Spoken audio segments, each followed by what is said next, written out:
Howdy, folks. Thanks for checking in to Mr. Ulrich's landofbiology.com. I am Mr. Ulrich.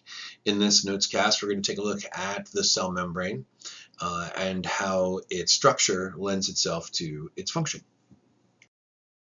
A good place for us to start when we're thinking about the structure of the cell membrane is to take that cell membrane apart. And when I think about the molecule that contributes the most to the overall structure of the cell membrane, I'm thinking about phospholipids. Overall, your basic phospholipid has two parts. It has the phosphate head. It's a phosphorus with some oxygen atoms, and because of the electronegativity, that phosphate head is very polar and mixes very well with water. Like dissolves like, and water is polar. And so this phosphate head mixes very well with water. We say it's hydrophilic or water loving.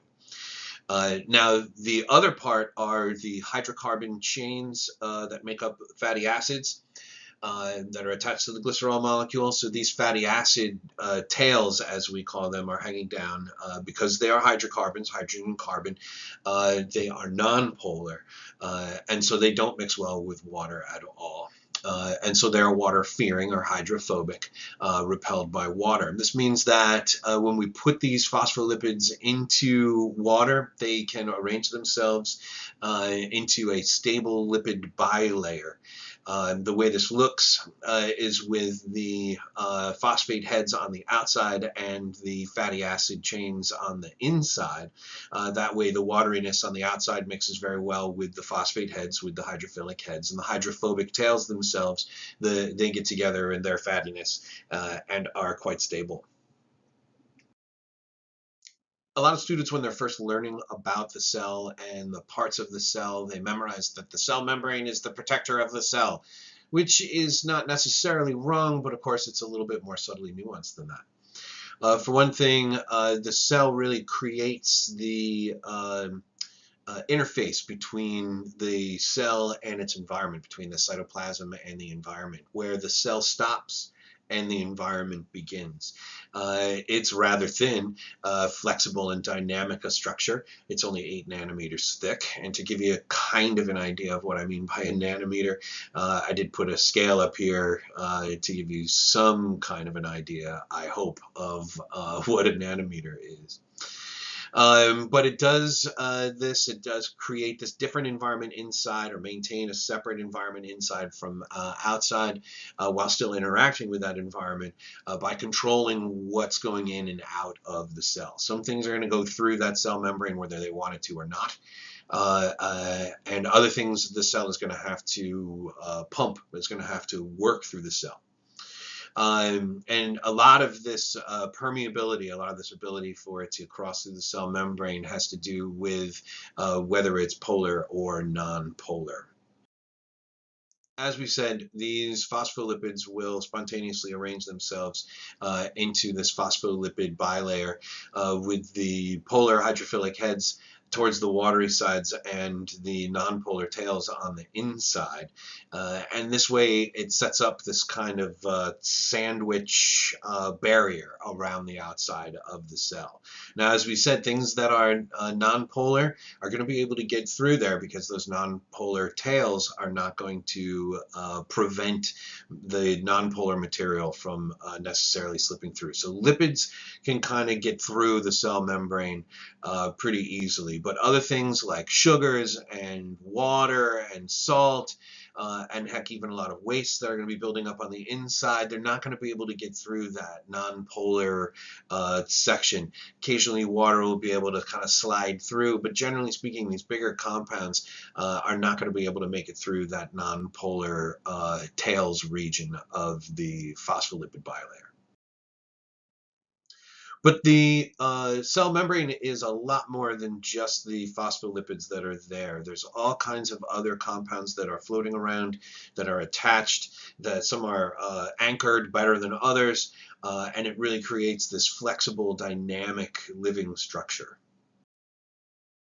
Another class of compounds we should be familiar with when we're talking about the structure of the cell membrane are the proteins. Proteins are, of course, the workhorses of metabolism. They have so many different shapes and chemical properties that really lends themselves to a lot of different applications. We have to remember we're not just talking about the cell membrane around the outside of the cell. We're also talking about the endomembrane system. So all the Golgi apparatus and the endoplasmic reticulum and the vacuoles and the lysosomes and even the mitochondria and chloroplasts, not part of the endomembrane system, but still membrane-bound organelles. They're made of a lipid bilayer. It's going to be the presence or absence of these different membrane proteins that's going to determine the functionality of that cell membrane. There are a couple classifications of membrane proteins we should be familiar with. One are the peripheral proteins. These are the ones that peripheral vision is kind of on the side. So these are the ones that are loosely held, loosely attached to the cell membrane, kind of floating around in amongst the phospholipids. Classic example are antigens. These are lipids that are actually attached to carbohydrates, different shapes of carbohydrates in order to give the cell an identity. We'll talk more about antigens later on. The other class of proteins, membrane proteins, are integral proteins, and these are the proteins that go right into the lipid bilayer itself, so they extend at least into the nonpolar region. They are kind of held a little bit tighter in the cell membrane. If they go all the way through the cell membrane, we refer to them as transmembrane proteins. These are often transport proteins because they can make a little tube through the cell membrane itself that can allow for material to move or be pumped through. It's the permeability or selective permeability of the cell membrane that is going to allow it to maintain a difference between the inside of the cell and the outside of the cell. And in order to allow different types of polar molecules to go through, there are different types of transmembrane proteins that are embedded in that phospholipid bilayer to make channels for individual types of materials to go through the cell membrane. If there aren't the appropriate channels, then those materials won't be transported through. So sugars and amino acids and water molecules and salt and ammonia, all of these have their different transport molecules that move those materials through the cell membrane. So what is it then about proteins that allows them to really be able to do all of these different things when it comes to the cell membrane itself? If we think back to when we were learning about proteins and the structure of proteins and how they're made up of amino acids, you might remember that amino acids are classified by their side chains. All of these amino acids have something in common. Yes, they're all nonpolar or hydrophobic. That means that these regions of the protein, if these residues are on the outside of the protein, that region is going to be hydrophobic and move away from water. And all of these amino acids, yeah, they're all polar or hydrophilic. Integral proteins provide us with a great example of how the location of the amino acid residues within a protein can determine the location of the protein within the cell, or in this case, location of the protein within the cell membrane. So those nonpolar amino acid residues are going to, which are hydrophobic, are going to mix with the hydrophobic region of the cell membrane rather nicely. And those on the polar amino acids are going to arrange themselves towards the outside, and that's really going to hold, and the inside, and that's really going to hold that protein in position much the same way that the phospholipids themselves are held in position without being bonded to one another. So it's really this relationship between the hydrophilic and the hydrophobic regions of the protein that hold it in position relative to the cell membrane.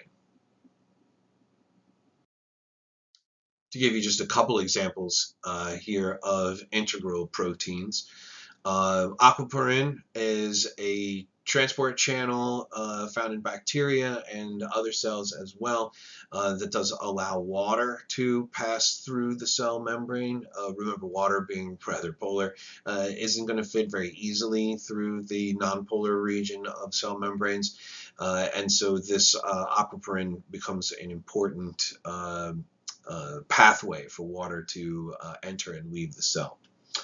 In photosynthetic bacteria, they're going to use proton pumps, and we're going to talk more about proton pumps later on when we get into photosynthesis and cellular respiration. But this is an important proton pump that moves protons from the cytoplasm into the extracellular matrix.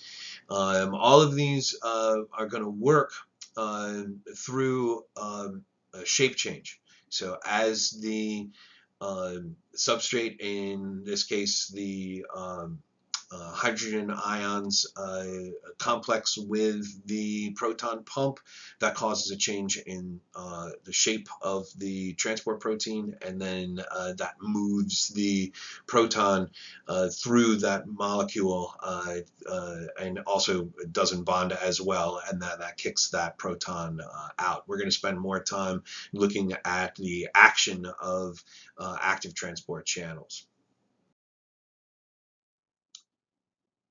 Some of the other functions of the membrane proteins, like we've been talking about transport, these channels that allow material to flow into or out of the cell. There are also membrane-bound enzymes. These can allow organelles to take advantage of compartmentalization, of concentration, localized concentration of substrate molecules and ATP in order to drive those reactions. There are also cell surface receptors that as they bond with a signaling compound outside of the cell, that causes a conformational change which sends a signal through the cell, either through a change in the cytoskeleton structure or by releasing another compound, another protein, to complex with other proteins and cause a chain reaction on down the line. There are also antigens, like we were talking about before. These are proteins or lipids in some cases that are attached to carbohydrates that have a particular shape. As well as proteins that are involved in cell adhesion points and tight junctions where cells come together. And also these membrane proteins attach to the cytoskeleton to allow the cell to move and also to maintain a shape. Cell membrane's got a tough job. It has to be flexible enough to allow the cell to move, to allow the cell to respond and to change shape to some degree, and to grow and to divide. But it also has to maintain the integrity of the cell itself, to make that difference between the inside and the outside. And so it needs to be dynamic and a living structure.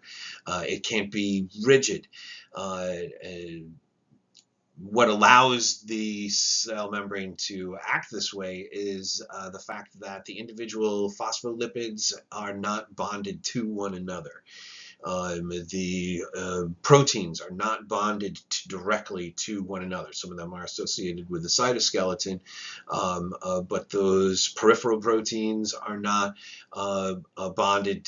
They're kind of allowed to flow, and so there's a kind of a fluid nature. Back in the 70s, a couple researchers described this model as the fluid mosaic model. It's saying that it's kind of like a mosaic of proteins and carbohydrates embedded in a phospholipid kind of fluid was the idea. So there's all these different parts that are going to make up the difference between the extracellular environment and the cytoplasm itself. There are the parts of the cytoskeleton that we've been talking about that are going to be attached to some of those integral proteins. The phospholipids, which aren't bonded to one another, like I said, but are held through hydrophilic, hydrophobic interactions. There are molecules of cholesterol that are in there in order to maintain the flexibility of that cell membrane. So different parts are going to become more flexible, different parts are going to become less flexible, given the varying amounts of cholesterol that are in there. And like we've been saying, there are different transmembrane proteins and peripheral proteins on both the inside and the outside, which are attached to other compounds to make glycoproteins or lipoproteins. There's a whole variety, a whole forest of molecules that all work together to do the complex job that the cell membrane has to do. Another group of cell membrane proteins worthy of a little bit more time are those receptor molecules. These are specially shaped compounds, specially shaped proteins that have an active site, just like an enzyme does, that will bond to a particular substrate, and then a change, a conformational change in that protein takes place, and that sends a signal by changing either the cytoskeleton or releasing a compound into the cytoplasm that basically sends a signal to the cell. So this is how the cell interacts with the environment. Neurotransmitters are picked up by receptor molecules. So the neurotransmitter and neurotransmitter receptors are receptor molecule based. There are growth factors that are secreted from some cells that will stimulate cell growth and cell division, or tamp that down, that will control cell growth and cell division. Which cells will turn into what type of cells through the specialization and differentiation process. These are all mediated by receptor molecules and growth factors that are present in some regions of the embryo and not others. Hormones work by interacting with particular receptor molecules in target cells. If a target cell is going to if a cell is going to be targeted by a hormone, it has to have the appropriately shaped receptor molecules. Even things like chemodetection, smell, and taste are all receptor molecule mediated. Should also take a moment to talk about the carbohydrates that are involved in the cell membrane. Those membrane carbohydrates are often used in cell-to-cell recognition. I describe them as name tags. Remember, cells can't see, so they're not going to be able to read. So much like vision impaired folks can read using Braille, cells are also going to use their own kind of tactile reading method using these carbohydrates that are extending out from the cell. And if they have the right shape and dock with the appropriate receptor molecule, then the cell knows self versus non-self. And so these cell surface glycoproteins, as we call them, those are the carbohydrates that are attached to the proteins or the lipids. If they're non-self, we call them antigens because they generate an antibody response. And we'll talk more about the immune response in future videos. But these are the important characters when we're talking about tissue rejection or tissue acceptance, and how your immune system operates to recognize which cells belong and which cells don't belong. Whew, that is enough for now. Well, thanks for checking in. Again, I'm Mr. Ulrich. If you have any questions, feel free to drop me an email at the address on the screen there. Go to my website and pick up any of the supporting documents. Other than that, we'll see you in class.